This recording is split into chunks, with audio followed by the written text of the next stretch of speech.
আমাদের বাসায় যখনই মেহমান আসে আমার খুবই ভালো লাগে। আমার মেহমানদের খাওয়াতে পড়াতে অনেক ভালো লাগে। ছোটোবেলা থেকেই দেখছি যে আমার আম্মু যখনই আমাদের বাসায় কোনো মেহমান আসেন উনি এক্সাইটেড হয়ে পড়েন ওদের জন্য কি রান্না করবেন, কি খাওয়াবেন এগুলোর জন্য। তো আমি আমার আম্মুর মতো হয়েছি।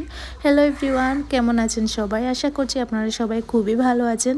আমিও আল্লাহর রহমতে ভালো আছি।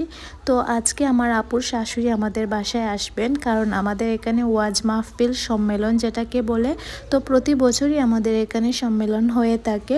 তো আপুর শাশুড়ি আসছেন আমাদের বাসায় সম্মেলন উপলক্ষে আর আমার বোনের ছেলেদের দেখার জন্য। তো আমরা তো খুবই খুশি আপুর শাশুড়ি যেহেতু আমাদের বাসায় আসবেন। তো আমরা ঘুম থেকে সকাল সকাল উঠে রান্নাবান্নার কাজে লেগে পড়েছিলাম, একটা পর একটা রানবো আপুর শাশুড়ির জন্য। আর আপুর শাশুড়ি অনেকবারই আমাদের বাসায় এসেছেন, উনি খুবই ভালো মানুষ, ওনার সাথে আমরা খুবই গল্প করি। আমার আপু তো আমার শাশুড়ির কথা সবসময়ই বলেন। তো আমরাও ওনাদের বাসায় গিয়েছি, উনি আমাদেরকে খুবই আদর করেন। তো ওনাকে পেয়ে আমরা তো খুবই খুশি, তাই ওনার জন্য অনেক কিছু রান্না করছি আমি আর আপু মিলে। মাংসগুলা মাখিয়ে বসিয়ে নিয়েছিলাম, তারপর মাংসগুলা কষানোর জন্য অনেকক্ষণ রেখে দিলাম।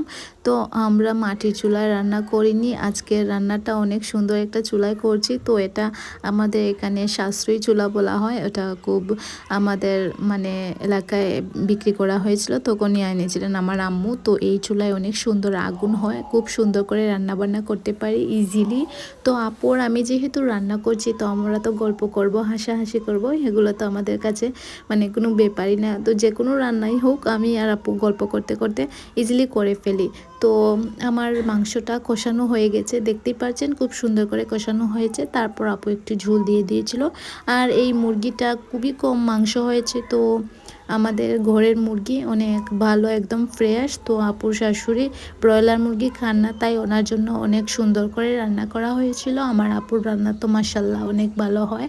তো একটা একটা করে রান্না হয়ে যাচ্ছিল, আপু বলছে যে আরেকটা এনে দাও, তো আরেকটা বসিয়ে দিব। অনেক তাড়াহুড়ো করেছিল।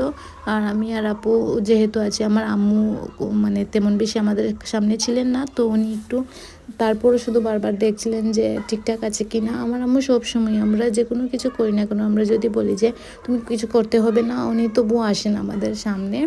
তো আমি সবসময় এটা দেখছি। তো আপু তারপর শিমের বিচি রান্না করবে। তো শিমের বিচি রান্না করার জন্য মশলাগুলো ভালোভাবে কষানো হচ্ছে। দেখতেই পাচ্ছেন আমাদের রান্নার আয়োজন একদম মেস হয়ে গেছে, সবগুলা জিনিস মানে ছড়িয়ে ছিটিয়ে আছে। আমরা ভাবছি যে আগে রান্না করে ফেলি, তারপর গুছিয়ে রাখবো। আর আপু খুব সুন্দর করে রান্না করছে। শিম রান্নাটা তো আপুর অনেক সুস্বাদু হয় খেতে। আশা করছি আপুর শাশুড়ি অনেক পছন্দ করবেন, তো ওনার জন্যই অনেক সুন্দর করে ভালোবেসে রান্না করছে যেহেতু। আর আমরা আপুর শাশুড়িকে বলেছি আরও একটি রিজনে, যেহেতু আমাদের বিলের মাছ আনা হয়েছে, তো সচরাচর এগুলা পাওয়া যায় না। তো আমরা ভাবলাম যে যেহেতু আমাদের বিলের মাছও আনা হয়েছে, তো আপুর শাশুড়ি যদি আসেন তাহলে হয়তো ওনার ভালো লাগবে। উনি তো বাহিরের মাছ খুব একটা পছন্দ করেন না, আর আজকালকার তো সবগুলা জিনিসইতে ভেজাল আছে, তো তাই ভাবলাম আর কি। তো আর শোল মাছ দিয়ে শিমের বিচি রান্না করছে, আর মাছগুলা দিয়ে দিয়েছিল, শিমের বিচিগুলো সেদ্ধ হয়ে গিয়েছে, তারপর মাছ দিয়ে দিয়েছে। মাছ আর শিমের বিচির একটা আলাদা স্মেল বের হয়েছিল, আমাদের সারা বাড়ির ঘ্রাণে মৌ করছিল, অনেক সুন্দর একটা ঘ্রাণ এসেছিল। আপু খুব সুন্দর করে রান্না করে, কি টু বি অনেস্ট আমি যদি পারতাম আপনাদের সবাইকে খাইয়ে দেখাতে পারতাম যে অনেক অনেক ভালো করে রান্না করে। ওর মাছ রান্নাটা আমি একদমই ফ্যান। ইভেন যে কোনো মানুষই আমাদের বাসায় যখন আসে তো ওর রান্না দেখলে অনেক প্রশংসা করে। তারপর আপু রান্না করছে, আমি একটু ছাদে গিয়েছিলাম, দেখলাম যে আপুর শাশুড়ি চলে এসেছেন।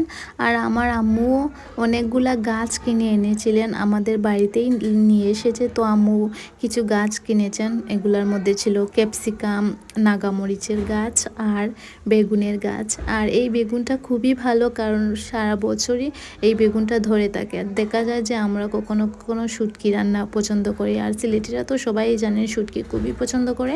তো আমাদের বাসায় সবাই আমরা শুটকি লাভার, তাই এই গাছটা আমাদের জন্য খুবই উপকারী, কারণ অনেকগুলা জিনিসের সাথে যখন আলু দিয়ে রান্না করা হয় শুটকি আর হালকা একটু বেগুন দেওয়া হয়, ফ্লেভারটা একটু ডিফারেন্ট হয় আর অনেক মজা হয় খেতে। তাই আর কি। তো এই গাছগুলো আম্মু খুব সুন্দর করে মাটি এনে তারপর আবার রোপণ করবেন। আর এদিকে আমার আপু রান্না করছে দেখলাম ছাদ থেকে এসে আলু দিয়ে কাংলা মাছ। তো এটাকে আপনারা কি বলেন আমি জানি না, তো আমাদের বাসায় এটাকে কাংলা মাছই বলা হয়। তো আপুর রান্নাটা অলমোস্ট শেষ। তারপর আপু কই মাছ ভেজেছিল তো আপুর শাশুড়ির জন্য। আপুর শাশুড়ি নাকি কই মাছ অনেক বেশি পছন্দ করেন, আর এগুলো যেহেতু বিলের মাছ তো ওনার তো আরও ভালোই লাগবে ইনশাল্লাহ। এই তো দেখছেন রান্নার ফাইনাল লুক, শিমের বিচি দিয়ে শোল মাছ, অনেক সুন্দর কালার হয়েছে। আর খই মাছ বোনা আর রান্না করেছিল, সব কিছুর ক্লিপ নিতে পারিনি লাস্ট টাইমে। তারপর ওনাদেরকে খেতে দিয়েছিলাম, খাওয়াটা অলমোস্ট শেষ হয়ে গিয়েছিল, তারপর আমি ক্লিপটা নিয়েছি। আর এদিকে সন্ধ্যা হয়ে গিয়েছে, তো সবাই ছোট ছোট বাচ্চারা গিয়েছিল ওখানে। তো আমাদের বাসার পাশেই আমি শুধু জানালা দিকে একটু ক্লিপ নিয়েছি। তো সব ছেলে মেয়েরা অনেক এনজয় করছে, অনেক কিছু কিনছে, খাওয়ার জিনিস, খেলনা, এগুলো আর কি। তো আমরা একটু গিয়ে দেখলাম, ভালোই লেগেছিল, খুব সুন্দর, ছোটোবেলার কথা মনে পড়ে গিয়েছিল। তারপর আমরা ছাদে উঠলাম, সবাই ছাদে উঠে দেখছি যে ওয়াজ মাহফিল হচ্ছে ওখানে, অনেক সুন্দর করে হুজুর ওয়াজ বলছেন আর অনেক ভালো লাগছিল। আমরা সবাই পরিবারের সবাই মিলে চলে গিয়েছিলাম ছাদে, ইভেন আপুর শাশুড়ি গিয়েছিলেন। আমাদের ঘর থেকে এখানে মানে একদম আওয়াজটা খুব সুন্দর স্পষ্টভাবে শোনা যাচ্ছিল, ভালোই লাগছিল, আমরা খুব মজাও করছিলাম। তো আজকের মতো এখানেই বিদায় নিচ্ছি, ভালো থাকবেন।